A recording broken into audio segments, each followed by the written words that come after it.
Hi, everybody. Okay, so today we're going to be talking about identity of the self.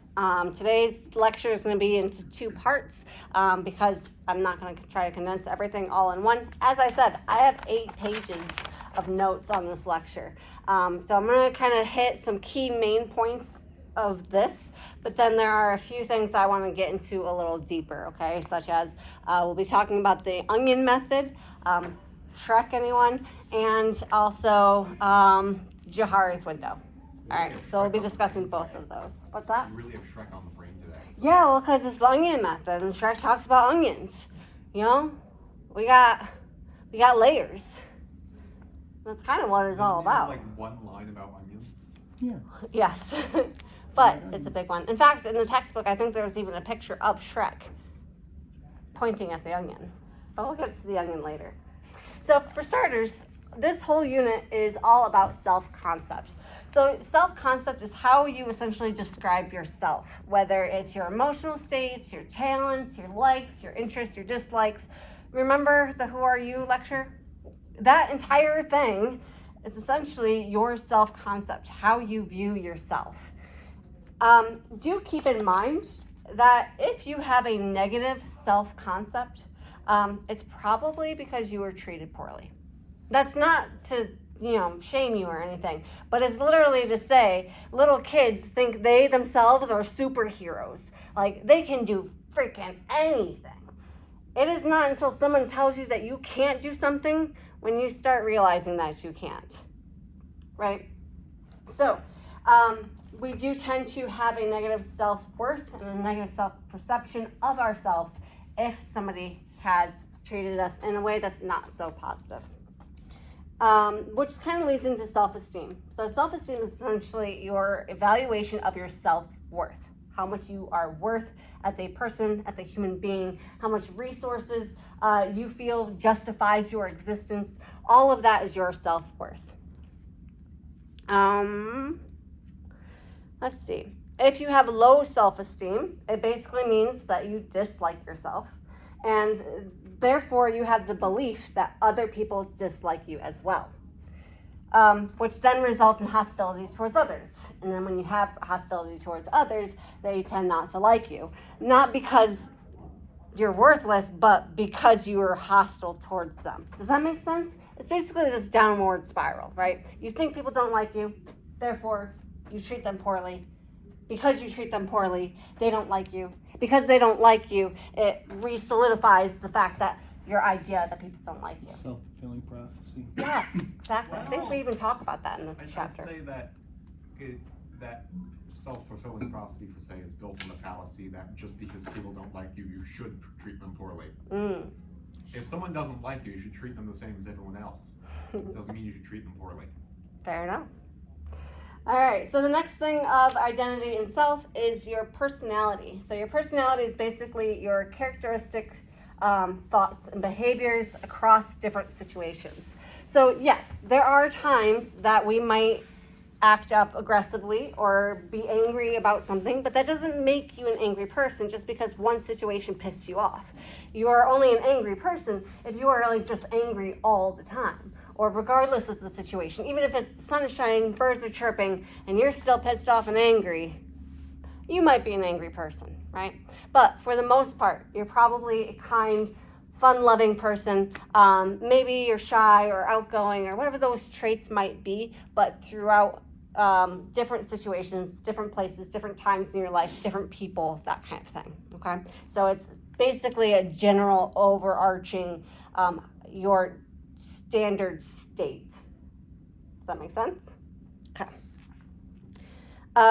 So do keep in mind that your personality is only 50% biological. You're born with it. It is innate. The other 50% is socialization. So you learn to be that way, right? So that means that it is 100% your parents' fault. No, I'm just kidding. Yes. Is that an exact percentage? Roundabouts. That's what the textbook says. All right. So what this really means is that personality is flexible, dynamic, and shaped by personal experiences. which means, yes, you are born with certain predisposition to behave certain ways and think about things a certain way. However, it's more your personal experiences, not more. It's about half of your personal experiences that shapes how you think about things and how you behave towards things, right? And that part of it you can change. You can make choices and decisions to change that. But do keep in mind when it comes to change, I always have somebody ask me after this lecture, how do I make other people change? I'll tell you this right now. Number one, you can't. Number two, it's not your responsibility to make them change. And number three, think of how hard it is to change yourself. And now imagine them going through that same situation. Okay? And it makes it even harder if it's an addiction or anything like that, or an abusive relationship. It makes it even more challenging to shift out of that change, or change into that shift, rather. Okay? All right. So, to demonstrate self-worth, this, my friends, is a $100 bill. Do we see it? That's a book Do we sale. see it? It says $100. Boom, right there. Cold hard cash. Who wants it? Okay. And one of these days, I'm actually going to do this lecture with a real $100 bill, because I swear to God, every one of your hands would be up. So let's see it. If this were real, we're all in the same reality here. This is real. $100. Raise your hand. It could be yours. Who wants it? Just in case. All right. I'm gonna imagine that all your hands are raised right now. Okay. How about now? Still $50. It's not $50. Probably sell it to a child for $20. Yeah, it's $100. Who wants it? Just making money on top of it. Really? Yes. I would take it. Why? First, I found out if you have more than 50% of the actual bill, you can trade it in and actually get $100 from. That's right. Yeah. So you could actually tape this together and still take it to the bank, and they will give you a brand new, fresh $100 bill. But what if I did that? Well, you still have 50% in your right hand. You can have that. Want it? Yeah. 50%, you still take that to the bank. You could still tape it and take it to the bank. Boss says yes, we're taking it still. What if I were to do? If you put it in the I'm paper just gonna trail, pretend. we can't do Let's anything. pretend right here, in this bottom corner here, are some numbers. Okay? Let's see What the if- number. I did this.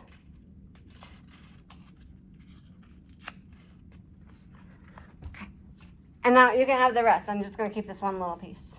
Still on it? 50%. Even if it doesn't have the serial number, there's ways to verify that it's a real $100 bill. Actually, no. Are there not? No. If you take away those numbers, you have stolen the identity of this $100 bill. It is now worthless. Right? But Still sell it if to I a were to child put it for all $20. together, keeping all of the numbers intact, and you get all these pieces, do you want it? Yeah.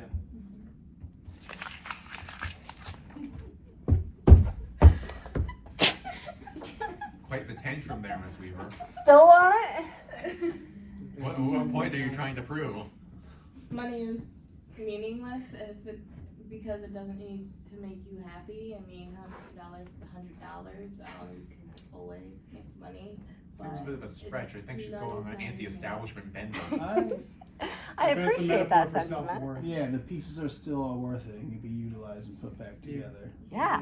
I'd still try and sell it to a child for $20. But why? You could take it to the bank as it is. You wouldn't even have to take the time to tape it together. You don't even have to fix it.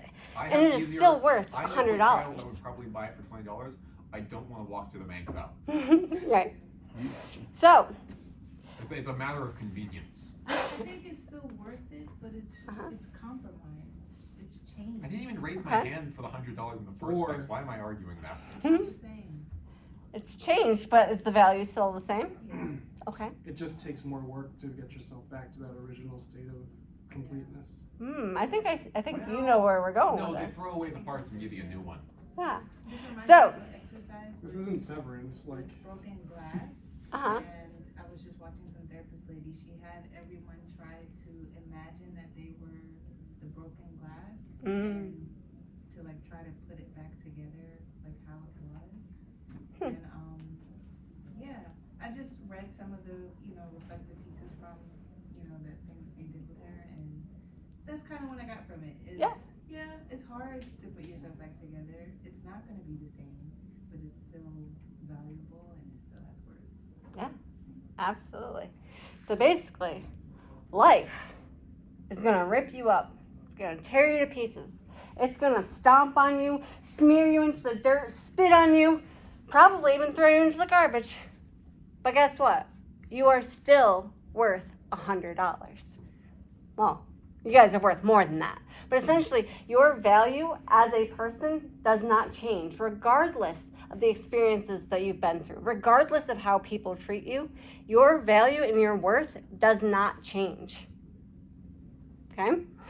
Unless you destroy your identity.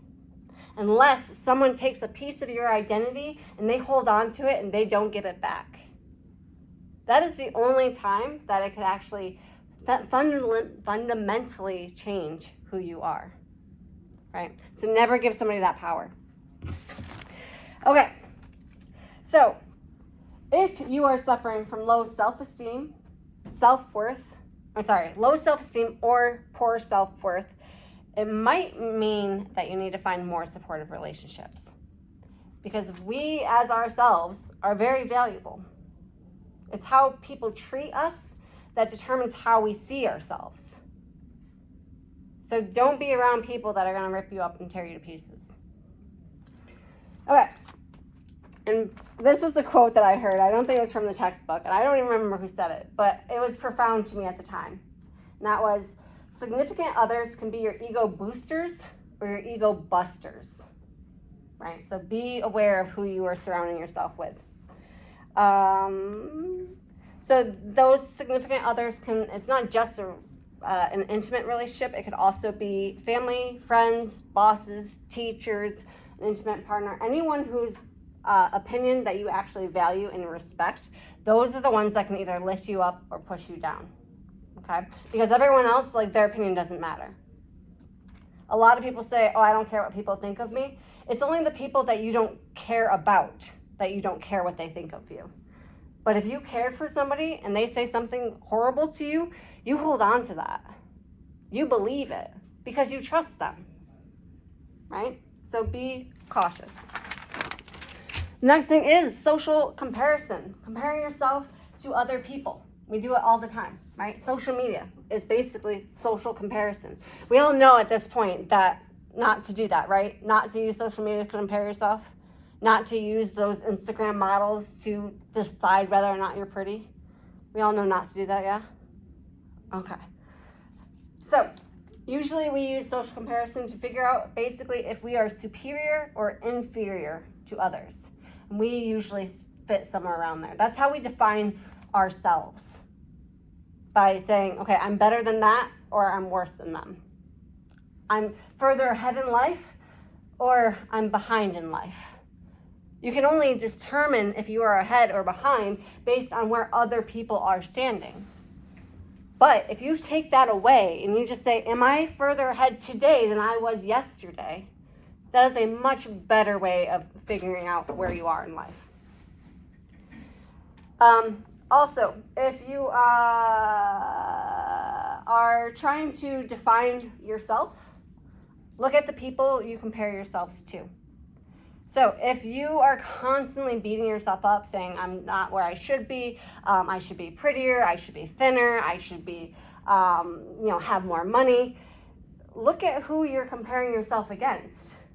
If you're comparing yourself to a billionaire, then of course you're poor. You will always be poor until you become a billionaire yourself. But if you are middle class and you compare yourself to other middle class people or people who are under the poverty line, you're not so poor anymore, are you? No, not really. So if you want an ego boost, I hate to say it, but compare yourself to people who aren't doing as well. Because if you are always comparing yourself to people who are doing quote unquote better than you, then you're always going to think that you're a failure. All right. And as we all know today, it's kind of a common saying at this point, we become like the 5 people we hang out with the most. It's called the rule of 5. So if you hang out with, let's see, your best friend, your intimate partner, maybe your parents, hopefully too, and maybe like a sibling, right? Those are the 5 people that you hang out with the most. Those are going to be the people that you turn into the more likely to become, right?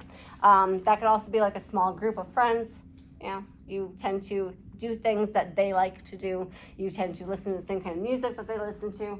Hopefully you're choosing your friends based on your interests and rather than adjusting your interests to your friends. But it is what it is. Sometimes we do what we gotta do to survive, right? So, all right, next step is characteristics of the self. So self-concept is subjective. And there are a few things that can distort our self-concept. One is obsolete info. So that's based on past success or failures. So to this day, I say I'm bad at math because when I was a kid, I sucked at math. I mean, to this day, I still kind of count on my fingers if I have to, but I also use a calculator if I have to. I have no reason to try to become better. But if I were to really look at the examples in my life of when I actually use math, I use it to balance my checkbook. I use it to figure out how much more money I need to save in order to get that thing that I really, really want. I helped my kid with his math homework. Well, I did, not anymore. Now he's smarter than I am, but that's besides the point. And let's see, I do math when I'm doing your grades, like all the time. I'm constantly doing math. In fact, I'm actually pretty freaking good at it. I have yet to have a student complain about their grade. I mean, they complain about it to me, but they haven't complained to the college and being like, I'm challenging this decision because they know what they did. And the grade is fair, right? So I'm actually really good at math, but I still say I'm bad at math because I'm relying back on that past experience of not being that great. For the record, I cleaned out my dad's attic the other day because he passed away about a year ago now, a little over a year ago. And I was cleaning up the attic and I discovered my report cards from when I was a student. And you wouldn't believe the grades I had in math. I was a straight A student in math. All the way up until high school, I started getting B's. But because I was so used to getting A's, I had it convinced in my head that I'm actually really bad at math because I wasn't getting the grades that I used to get. So, that leads to the next thing. Perfectionism. Perfectionism can distort our opinions of ourselves because if we aren't perfect, then we're not good enough. But that's not always the case. I listened to a podcast recently that was talking about how perfectionism is just fear of releasing your inner power. I'll let that sit with you, however you want to interpret that. The next thing is social expectations. Social. Yeah. Expectations. So, for example, I'm an English teacher. You know what that means, right? It means I am an expert at all things English. I can write wonderfully. I can spell like you wouldn't believe. My grammar is on freaking point. By the way, the dictionary, I have it memorized. Every single word. No, not quite. But because I don't meet that social expectation that I'm supposed to do all those things, every single day as an English professor, I feel inadequate. When I'm talking to other English professors, I'm thinking, wow, they're so smart and they're using big words that I don't know what that means, but I'm going to so write that down and look it up later because I have no freaking clue what it means. The point is that because I'm expected to be super intelligent in this field, I don't feel that I am because I don't meet the expectations that everyone assumes that I'm supposed to meet. Last but not least, we have distorted information.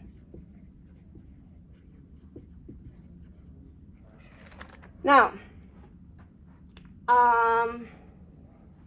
this could be either based on positive or negative perceptions of your parents. Basically how your parents saw you. Maybe you're a B student. You're not a bad student, but you're not an A student, but your parents are like, no, I expect A's, right? You didn't get an A, therefore you're not good enough. That's a negative perspective of yourself, right? Or maybe you have a significant other who, isn't the nicest of people, and they maybe criticize you a little more than you would like, or worse, they use your insecurities to twist and manipulate information where, oh, I wasn't flirting with her. You're just jealous because you're insecure. You're just upset that I was talking to her because she's thinner than you. Oh, yikes. Ouch, right? So anytime someone is using information and twisting it and distorting it in any way, shape, or form, especially if they know it's a trigger point for you, that is feeding into your distorted information. All right. So internet-mediated reflected appraisal. That's a mouthful. Essentially, it's your self-concept based on your belief of how other people view you through your own social media. So this topic has become less and less discussed because at this point, a lot of people are pulling back from social media. They're starting to see how it's not that great for their own personal mental health, whereas other people thrive in that environment. So it's really kind of personal based. Some people love posting about themselves on the internet. They love getting those likes and whatever else you kids call it these days. I don't even know. But whereas other people tend to be like, well, I don't really post a lot of things on social media because it's just not my cup of tea, right? And that's totally fine. There's nothing wrong with it either way. And then we have the idea that self-concept resists change. These are all characteristics of the self. We don't like to change how we view ourselves. Once you have a self-perception, we hold on to that. In fact, looking at any information that is going against what we perceive ourselves to be, we discredit it. We don't believe it. It's like, yeah, I mean, I aced that math quiz, but that doesn't mean I'm good at math. It's just the test was easy, right?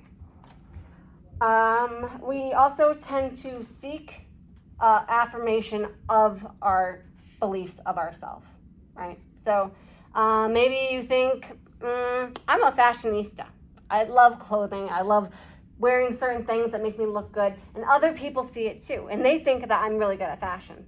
Therefore, before I even walk out the door, I'm going to take an extra 10 minutes just to double check my outfit to make sure that I actually match the perception that I'm putting out there. And then, of course, when you go out there, people are like, oh my God, I love your outfit. Guess what? You just had self-confirmation bias because they're confirming the belief that you have about yourself. Anything that contradicts our beliefs of ourselves, we tend to reject. Where it's like, oh my gosh, you look so pretty today. It's like, no, I don't. I look like shit. It's like, no, you actually look good. It's like, oh, yeah, today, not any other day. I'm not pretty, all right? So whatever you hear, you're always going to reject it and prove the information wrong. So to change your self-concept, there's this thing called the thermostat theory. I'm not going to draw a thermostat on the board because every time I do, it looks like something I should not be drawing on the board. And then one semester I tried erasing it and I was like, oh no, I'm rubbing it. I'm going to get fired. It was so bad. So I'm not gonna draw a thermostat on the board. Unless we do like the box thermostat. What about one of those where it has like the line, right?